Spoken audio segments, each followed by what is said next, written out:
Welcome to sauce TV. నేను మీ అభిదిశన్. మనమైతే rural నియోజకవర్గంలో నిన్న ఏదైతే రౌడీ షీటర్ల వార్త వచ్చిందో కోటంరెడ్డి సీతారెడ్డిపై హత్య అని చెప్పండి. నిన్న ఏదైతే ఎమ్మెల్యే కోటంరెడ్డి సీతారెడ్డిపై హత్యాయత్నం విషయం వెలుగులోకి వచ్చిందో దీని తర్వాత అందరూ కూడా స్పందించడం జరిగింది. మీరు ఎలా స్పందిస్తున్నారు దీని మీద?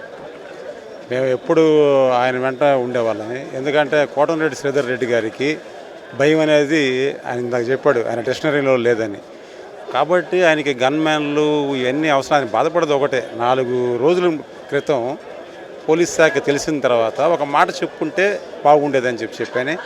ఆయనకి ఎందుకంటే నిత్యం ప్రజల్లో ఉండే మనిషి, అరచేతిని అడ్డుపెట్టి సూర్యకాంతిని ఏ విధంగా ఆపలేరో ఆయన్ని బుడ బెదిరింపులు బెదిరించే ప్రజాసేవలో ఆయన్ని రాకుండా ఎవడు ఆపటం ఎవడి తరం కూడా కాదు. ఎందుకంటే ఆ రోజుల్లోనే ముఖ్యమంత్రులని మంత్రులను ఎదిరించి బయటకు వచ్చి 16 నెలలు వీధుల్లో పోరాడినటువంటి వ్యక్తి. అదేవిధంగా మాకు చిన్నప్పటి నుంచి తెలుసు, ఆయన విద్యార్థి నాయకుడిగా అప్పుడు పెద్ద వాళ్ళనే ఎదుర్కొన్నటువంటి వ్యక్తి. కాబట్టి కోటంరెడ్డి శ్రీధర్ రెడ్డి గారు కానీ గిరిధర్ రెడ్డి గారు కానీ ఎంత మంచిగా ఉంటే అంత మంచిగా ఉంటారు.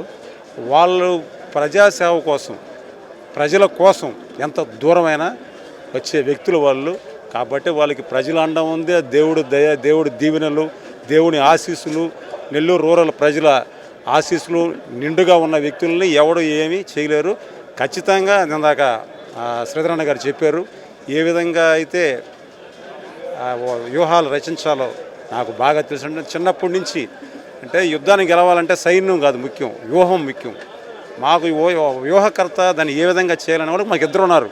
కోటంరెడ్డి శ్రీధర్ రెడ్డి గారు ఉన్నారు, కోటంరెడ్డి గిరిధర్ రెడ్డి గారు ఉన్నారు. కాబట్టి ఇటువంటి వాటి మీద ఖచ్చితంగా మేమందరం కూడా ఆయనకు అండదండగా ఉంటాము, ఆయనతో నడుస్తాము. అదేవిధంగా దేవుని ఆశీస్సులు ఖచ్చితంగా వారికి ఉన్నాయి. కాబట్టి ఇదైతే మంచి పద్ధతి కాదు. అంటే ఎవరు చేసి ఉండవచ్చు? ఈ కుట్ర వెనక ఎవరు ఉన్నారని మీరు అనుమానిస్తున్నారు? పోలీసు వాళ్ళే చెప్పాలి అది. ఎందుకంటే పూర్తి వీడియో వాళ్ళ దగ్గర ఉంది, మనకి రిలీజ్ చేసింది కొద్దే. అది పూర్తిగా వీడియో వచ్చినప్పుడు ఖచ్చితంగా అందరం స్పందిస్తాం. అప్పుడు ఖచ్చితంగా స్పందిస్తాం. అది తెలియకుండా మాట్లాడలేం కదా. ఎందుకంటే పూర్తి వీడియో ఇందాక అన్న చెప్పినట్టు 32 సెకండ్లు వచ్చింది. అది ఫస్ట్ లాస్ట్ కానీ వచ్చేస్తే ఎవరు చేశారని తెలిస్తే అప్పుడు మేము చేయాల్సింది మేము కూడా చేస్తాం. కమ్ముగా ఉండం, చేతులుగా కట్టుకొని ఎలా అయితే ఉండం. పోలీస్ శాఖకు వచ్చినప్పుడు అది నెలదా 2 నెలదా 5 రోజులదా అనేది ఏదైనా ముందుగా ఇప్పుడు ఎవరిదైనా ప్రాణం హాని ఉందన్నప్పుడు పక్కోడా ఎవడు తెలియదు. మీకు చెప్పేది ఏంటంటే దూరంగా ఉండేవాడి కంటే పక్కన వాడితే ఇబ్బంది. ఏదైనా ఎవరైనా జాగ్రత్త పడతారు కదా. ఇక నుంచి అప్రమత్తంగా ఉండాల్సిన అవసరం అయితే ఉంది. ఖచ్చితంగా చెప్పాడు కదా. ఒకసారి విషయం అర్థమైన తర్వాత దాన్ని ఏ విధంగా చేయాలో మేము చెప్పబల్లే, అన్నకి అన్నీ తెలుసు. ఆయన చెప్పినట్టు మేము పోతూ ఉంటాం అంతే. హత్య కుట్ర విషయం సోషల్ మీడియాలో వైరల్ అయిన తర్వాత తండోపతండాలుగా రూరల్ కార్యాలయానికి తరలి వస్తున్నారు.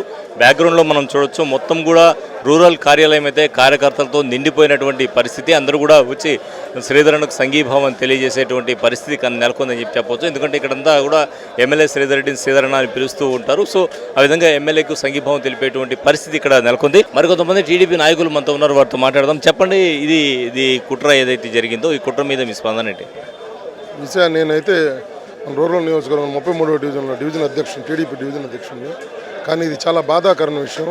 ఒక నిద్రలేసి ఒక పర్యాక్షేత్రంలో ఓన్లీ ఒక అభివృద్ధి పదంలో భాగంలోనే భాగస్వాములు అవుతూ ఒక అభివృద్ధి లక్ష్యంగా వేగవంతంగా 3వసారి హ్యాట్రిక్ ఎమ్మెల్యే అయిన తర్వాత కూడా రూరల్ నియోజకవర్గ ప్రజలందరూ కూడా నాకు బాధ్యతగా ఓటు వేశారని అంతకుముందు కంటే కూడా గతంలో కంటే కూడా ఒక మెరుగ్గా ఒక చంద్రబాబు నాయుడు గారు నాయకత్వంలో బాగా పనిచేయాలని నేతృత్వంలో అనేక అభివృద్ధి కార్యక్రమాలు మీరే చూస్తున్నారు. చాలా అభివృద్ధి కార్యక్రమాలు కూడా చేపడుతూ ముందుకు సాగుతున్నారు.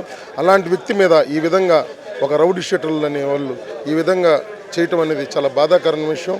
అలాగే పోలీస్ వ్యవస్థ కూడా దాన్ని వీలున్నంత త్వరగా ఎవరైతే వస్తువు ఉందో వాళ్ళందరూ కూడా తేల్చాలనేది కూడా మనస్ఫూర్తిగా కోరుకుంటున్నాం. ఆయనకి ఒక పోలీసు వ్యవస్థనే ఆయనకి బందోబస్తు కాకుండా మేము ప్రైవేటుగా ఎప్పుడైనా సరే మేము ఆయనకి కంచెలాగా ఎప్పుడైనా మా ఎమ్మెల్యే గారికి కంచెలాగా ముందుగా మేము ఉంటామని, మాకు ఆయనకి ఎటువంటి ఇబ్బంది కలగకుండా మేము ఒక కవచంలాగా ఉండే పరిస్థితి వస్తుందని మేమందరం కూడా ఉంటాం. రక్షణ కవచంలా కార్యకర్తలు ఉంటారంట, నాయకులు కార్యకర్తలు. రూరల్ ప్రజలు అసలు ఎక్కడా లేని విధంగా, ఆంధ్ర రాష్ట్రంలో ఎక్కడా లేని విధంగా ఒక ఎమ్మెల్యేకి ఎప్పుడు ఈ రూరల్ నియోజకవర్గంలో అనునిత్యం ఆయన కవచంలాగా ఉండే కార్యకర్తలను ఆయన సంపాదించుకున్నాడు. ఆయనకు ఎప్పుడు కూడా ఆ దేవుడు భగవంతుడు ఆశీస్సులు ఉంటాయి. ఈ రూరల్ ప్రజలు కానీ మేము ఆయన వెంట నడిచే ప్రతి ఒక్క కార్యకర్త కూడా ఆయన చుట్టూ ఉండి ఆయన బాగోగులు చూసుకుంటామని ఈ మూలంగా తెలియజేస్తున్నాను.